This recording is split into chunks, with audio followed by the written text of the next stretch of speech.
जय माता दी दर्शकों, आप सभी को सरिता मिश्रा का नमस्कार। आपके अपने YouTube चैनल जीवन चक्र में आपका स्वागत है। दर्शकों, आज मैं लेके आई हूँ नवरात्रि से संबंधित माता दुर्गा की व्रत कथा। चलिए दर्शकों, कथा को प्रारंभ करती हूँ। बृहस्पति जी बोले कि हे ब्राह्मण जी, आप अत्यंत बुद्धिमान, सर्वशास्त्र और चारों वेदों को जानने वालों में से श्रेष्ठ हो। हे प्रभु, कृपा कर मेरा वचन सुनो। चैत, अश्विन और माघ और आषाढ़ मास के शुक्ल पक्ष में नवरात्र का उत्सव क्यों किया जाता है? हे भगवान, इस व्रत का फल क्या है और किस प्रकार करना उचित है? और पहले इस व्रत को किसने किया, सो विस्तार से कहो। तो बृहस्पति जी का ऐसा प्रश्न सुनकर ब्रह्मा जी कहने लगे कि हे बृहस्पति, प्राणियों का हित करने की इच्छा से तुमने बहुत ही अच्छा प्रश्न किया है। जो मनुष्य मनोरथ पूर्ण करने वाली माता दुर्गा और महादेवी सूर्य और नारायण को ध्यान करते हैं, वे मनुष्य धन्य हैं। यह नवरात्र व्रत संपूर्ण कामनाओं को पूर्ण करने वाला है। इसके करने से पुत्र चाहने वाले को पुत्र, धन चाहने वाले को धन, विद्या चाहने वाले को विद्या और सुख चाहने वाले को सुख मिलता है। इस व्रत को करने से रोगी मनुष्य का रोग दूर हो जाता है और कारागार में पड़ा हुआ व्यक्ति बंधन से छूट जाता है। मनुष्य की तमाम विपत्तियां दूर हो जाती हैं और उसके घर में संपूर्ण संपत्तियां आकर उपस्थित हो जाती हैं। बंध्या और काक बंध्या के इस व्रत के करने से पुत्र खो जाता है। समस्त पापों को दूर करने वाले इस व्रत के करने से ऐसा कौन सा मनोरथ है जो सिद्ध नहीं हो सकता? यदि व्रत करने वाला मनुष्य सारे दिन का उपवास ना कर सके तो एक समय भोजन करे और उस दिन बांधवों सहित नवरात्रि व्रत की कथा श्रवण करे। हे बृहस्पति, जिसने पहले इस महाव्रत को किया है उसका पवित्र इतिहास मैं तुम्हें सुनाता हूँ, तुम सावधान होकर सुनो। इस प्रकार ब्रह्मा जी के कहे वचन सुनकर बृहस्पति जी ओम बोले और हे ब्राह्मण, मनुष्यों को कल्याण करने वाले इस व्रत के इतिहास को मेरे लिए कहें।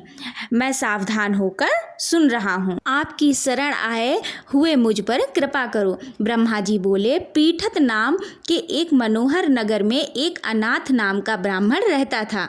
वह भगवती दुर्गा का भक्त था।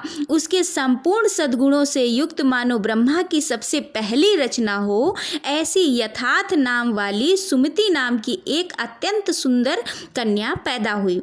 वह कन्या सुमति अपने घर में के बालकपन में अपनी सहेलियों के साथ कीड़ा करती हुई इस प्रकार बढ़ने लगी जैसे शुक्ल पक्ष की चंद्रमा की कला बढ़ती है।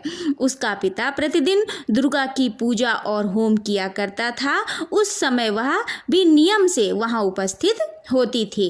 एक दिन वह सुमति अपनी सखियों के साथ खेलने लग गई और भगवती के पूजन में उपस्थित नहीं हुई।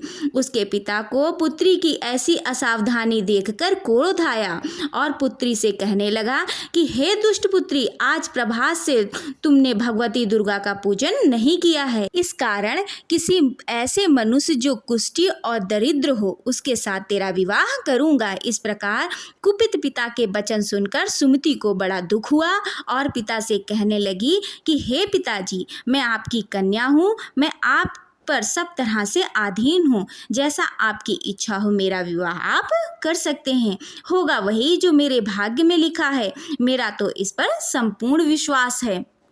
मनुष्य ना जाने कितने मनोरथों का चिंतन करता है, पर होता वही है जो भाग्य में विधाता ने लिखा है। जो जैसा करता है उसको फल भी उस कर्म के अनुसार ही मिलता है, क्योंकि कर्म करना मनुष्य के अधीन है, फल देना देव के अधीन है।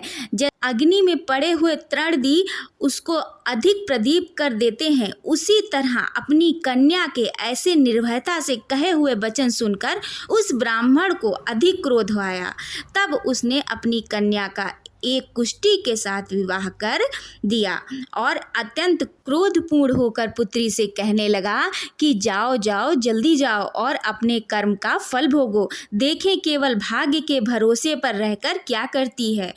इस प्रकार से कहे हुए पिता के कटु वचनों को सुनकर सुमति अपने मन में विचार करने लगी कि अहो मेरा बड़ा दुर्भाग्य है जिससे मुझे ऐसा पति मिला। इस तरह से अपने दुख पर विचार करती हुई वह सुमति अपने पति के साथ वन चली गई और भयानक वन में कुशायुक्त उस स्थान पर उन्होंने वह रात बड़े कष्टों से व्यतीत की।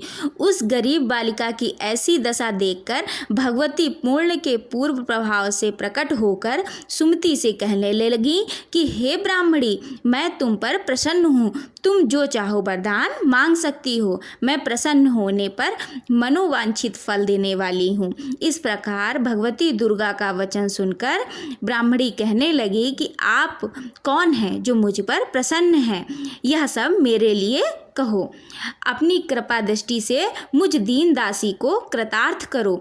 ऐसा ब्राह्मणी का वचन सुनकर देवी कहने लगी कि मैं आदिशक्ति हूँ और मैं ही ब्रह्म और विद्या सरस्वती हूँ। मैं प्रसन्न होने पर प्राणियों को दुख दूर कर उनको सुख प्रदान करती हूँ। हे ब्राह्मणी, मैं तुम पर तेरे पूर्व जन्म के पुण्य के प्रभाव से प्रसन्न हूँ। तुम्हारे पूर्व जन्म का वृत्तांत सुनाती हूँ, सुनो। तू पूर्व जन्म में निषाद भील की स्त्री थी और अति प्रतिव्रता थी। एक दिन तेरे पति निषाद ने चोरी की। चोरी करने के कारण तुम दोनों को सिपाहियों ने पकड़ लिया और ले जाकर जेल खाने में कैद कर दिया। उन लोगों ने वह तेरे पति को भोजन भी नहीं दिया। इस प्रकार नवरात्र के दिनों में तुमने ना तो कुछ खाया और ना ही जल पिया, इसलिए 9 दिन तक व्रत हो गया। हे ब्राह्मणी, उन दिनों में जो व्रत हुआ उस व्रत के व्रत प्रभाव से प्रसन्न होकर तुम्हें मनवांछित वस्तु दे रही हूँ। तुम्हारी जो इच्छा हो सो मांगो। इस प्रकार माता दुर्गा के कहे हुए वचन सुनकर ब्राह्मणी बोली कि अगर आप मुझ पर प्रसन्न हैं तो हे दुर्गे, मैं आपको प्रणाम करती हूँ, कृपा करके मेरे पति का कोढ़ दूर करें। देवी कहने लगी कि उन दिनों में जो तुमने व्रत किया था उस व्रत के एक दिन का पुण्य अपने पति का कोढ़ दूर करने के लिए अर्पण करो। ऐसे प्रभाव से तेरा पति कोढ़ से रहित और सोने के समान शरीर वाला हो जाएगा। ब्रह्मा जी बोले। इस प्रकार देवी का वचन सुनकर वह ब्राह्मणी बहुत प्रसन्न हुई और पति को निरोग करने की इच्छा से ठीक है ऐसा बोली। तब तक उसके पति का शरीर भगवती दुर्गा की कृपा से कुष्ठहीन होकर अति कांति युक्त हो गया। उसकी कांति के सामने चंद्रमा की कांति भी क्षीण हो जाती है। वह ब्राह्मणी पति को मनोहर देह को देखकर देवी को अति पराक्रम वाली समझकर स्तुति करने लगी कि हे दुर्गे, आप दुर्गत को दूर करने वाली, तीनों जगत का संताप हरने वाली, समस्त दुखों को दूर करने वाली, रोगी मनुष्यों का निरोग करने वाली, प्रसन्न होने पर मनोवांछित फल देने वाली और दुष्ट मनुष्यों का नाश करने वाली हो। तुम ही सारे जगत की माता और पिता हो। हे अम्बे, मुझे अपराध रहित अबला को मेरे पिता ने कुष्ठी मनुष्य के साथ विवाह कर मुझे घर से निकाल दिया। उनकी निकाली हुई मैं पृथ्वी पर घूमने लगी। आपने ही मेरा इस आपत्ति रूपी समुद्र से उद्धार किया है। हे देवी, आपको मैं प्रणाम करती हूँ, मुझ दीन की रक्षा करो। ब्रह्मा जी बोले कि हे बृहस्पति, इसी प्रकार उस सुमति ने मन से देवी की बहुत स्तुति की। उससे की हुई स्तुति को सुनकर देवी को बहुत संतोष हुआ और ब्राह्मणी से कहने लगी कि हे ब्राह्मणी, तुम्हारे उद्धालक नाम का एक अति बुद्धिमान, धनवान, कीर्तिवान और जितेंद्रिय पुत्र शीघ्र ही होगा। ऐसा कहकर वह देवी उस ब्राह्मणी से फिर कहने लगी कि हे ब्राह्मणी, और जो तेरी इच्छा हो वह वरदान मांग सकती है। ऐसा भगवती दुर्गा का वचन सुनकर सुमति बोली कि हे भगवती दुर्गे, अगर आप मेरे पर प्रसन्न हैं तो कृपा कर मुझे नवरात्रि विधि बतलाइए। हे दयावती, जिस विधि से नवरात्र व्रत करने से आप प्रसन्न होती हैं उस विधि और उसके फल को मेरे लिए विस्तार से वर्णन करें। इस प्रकार ब्राह्मणी के वचन सुनकर दुर्गा माता कहने लगी कि हे ब्राह्मणी, मैं तुम्हारे लिए संपूर्ण पापों को दूर करने वाली नवरात्र व्रत विधि बतलाती हूँ, जिसको सुनने मात्र से तमाम पापों को छूटकर मोक्ष की प्राप्ति हो जाती है। अश्विन मास के शुक्ल पक्ष की प्रतिपदा से लेकर 9 दिन तक विधि पूर्वक व्रत करने से यदि दिन भर व्रत ना कर सकें तो एक समय भोजन करें। पढ़े लिखे ब्राह्मणों से पूछकर घट स्थापना करें। वाटिका बनाकर उनको प्रतिदिन जल से सींचें। महाकाली, महालक्ष्मी और महासरस्वती की मूर्तियां बनाकर उनकी नित्य विधि सहित पूजा करें और पुष्प से विधि पूर्वक अर्घ दें। बिजौरा के फूल से अर्घ देने से रूप की प्राप्ति होती है। जायफल से कीर्ति, दाख से कार्य की सिद्धि होती है। आंवले से सुख और केले से भूषण की प्राप्ति होती है। इस प्रकार फलों से अर्घ देकर यथाविधि हवन करें। खांड, घी, गेहूं, शहद, जौ, तिल, विल, नारियल, दाख और कदम्ब, इनसे हवन करें। गेहूं से होम करने से लक्ष्मी की प्राप्ति होती है। खीर व चंबा के पुष्पों से धन और पत्तों से तेज और सुख की प्राप्ति होती है। आंवले से कीर्ति और केले से पुत्र हो।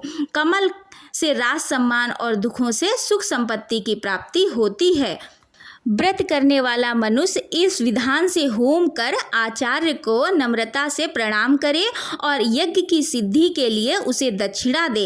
इस महाव्रत को पहले बताई हुई विधि के अनुसार जो कोई करता है उसके सब मनोरथ सिद्ध हो जाते हैं। इसमें तनिक भी संशय नहीं है। इन 9 दिनों में जो कुछ दान आदि दिया जाता है उसका करोड़ों गुना फल मिलता है। इस नवरात्रि के व्रत करने से अश्वमेघ यज्ञ का फल मिलता है। हे ब्राह्मणी, इस संपूर्ण कामनाओं को पूर्ण करने वाले उत्तम व्रत को तीर्थ, मंदिर अथवा घर में ही विधि पूर्वक या विधि अनुसार किया जा सकता है। ब्रह्मा जी बोले कि हे बृहस्पति, इस प्रकार ब्राह्मणी को व्रत की विधि और फल बताकर देवी अंतर्ध्यान हो गई। जो मनुष्य या स्त्री इस व्रत को भक्ति पूर्वक करता है वह इस लोक में सुख पाकर अंत में दुर्लभ मोक्ष को प्राप्त होता है। हे बृहस्पति, यह दुर्लभ व्रत का महत्व मैंने तुम्हारे लिए बतलाया है। ऐसा ब्रह्मा जी के वचन सुनकर बृहस्पति जी आनंद के कारण रोमांचित हो गए और ब्रह्मा जी से कहने लगे कि हे ब्रह्मा जी, आपने मुझ पर अति कृपा की जो अमृत के समान इस नवरात्रि व्रत का महत्व सुनाया है। हे प्रभु, आपके बिना इस महत्व को कौन सुना सकता था। ऐसे बृहस्पति जी के वचन सुनकर ब्रह्मा जी बोले कि हे बृहस्पति, तुमने सब प्राणियों का हित करने वाले इस अलौकिक व्रत को पूछा है, इसलिए तुम धन्य हो। यह भगवती शक्ति संपूर्ण लोकों का पालन करने वाली है। इस महादेवी के प्रभाव को कौन जान सकता है। दर्शकों, ये थी नवरात्रि व्रत कथा जो हमें नवरात्रों के दौरान अवश्य से श्रवण करनी चाहिए। उम्मीद करती हूँ आपको वीडियो अच्छा लगा होगा। दर्शकों, अगर वीडियो पसंद आया हो तो लाइक अवश्य करिएगा और अगर आप मेरे चैनल पे पहली बार हो तो चैनल को सब्सक्राइब कर लीजिएगा। मिलते हैं अगले वीडियो में। जय माता दी।